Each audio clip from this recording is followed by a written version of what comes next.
আসসালামু আলাইকুম ওয়া রাহমাতুল্লাহ।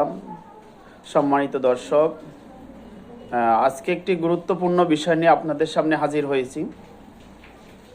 সে বিষয়টা হচ্ছে আমাদের মুখের ভিতরে যে হালাজিব্রাটা আছে সেটা নিয়ে কথা বলবো। অনেকের এটা দুর্বল হয়ে যায়, এটা প্রসারিত হয়ে ঝুলে পড়ে অনেক সময়। যদি এরকম বড় হয়ে যায়, ঝুলে পড়ে, তাহলে কি সমস্যা হবে? সমস্যাটা হবে বারবার কাশি আসবে।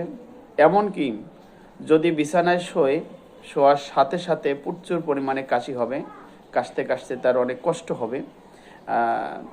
তাহলে এই অবস্থায় আমরা ন্যাচারাল মেডিসিনের মাধ্যমে ঘরে বসে নিজের হাতে তৈরি করে মেডিসিনের মাধ্যমে আমি কিভাবে সুস্থ থাকতে পারবো? সেটা খুবই সহজ। আমরা আমাদের বাসায় আছে, কিন্তু আমরা ব্যবহার করতে জানি না বিধায় আমাদের অনেক কষ্ট পেতে হয়, ডাক্তারের কাছে যেতে হয়। খুবই কার্যকরী একটা মেডিসিন।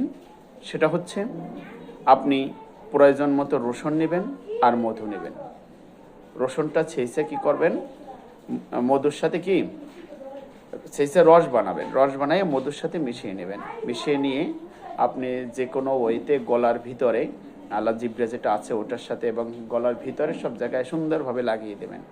দৈনিক 2বার বা 3বার করে লাগিয়ে দেবেন। এভাবে মনে করেন 3-4 দিন লাগালেই আলহামদুলিল্লাহ ভালো হয়ে যাবে, ইনশাল্লাহ ভালো হয়ে যাবে। একবার ব্যবহার করে দেখেন, তাহলেই আপনি বুঝতে পারবেন আমি কি বলছি। আর এরকম সমস্যা যদি কারো থাকে, সে যদি ব্যবহার করেন, তাহলে আমি বলবো অন্য ভাইরও এরকম সমস্যা থাকতে পারে, তাহলে আপনি একটা কাজ করবেন, এটা শেয়ার করে দেবেন, লাইক দিয়ে দেবেন, যেন অন্য ভাইরা এই ফর্মুলাটা ব্যবহার করে মেডিসিনটা তৈরি করে তারা উপকার পেতে পারে। ধন্যবাদ। আসসালামু আলাইকুম ওয়া রাহমাতুল্লাহ।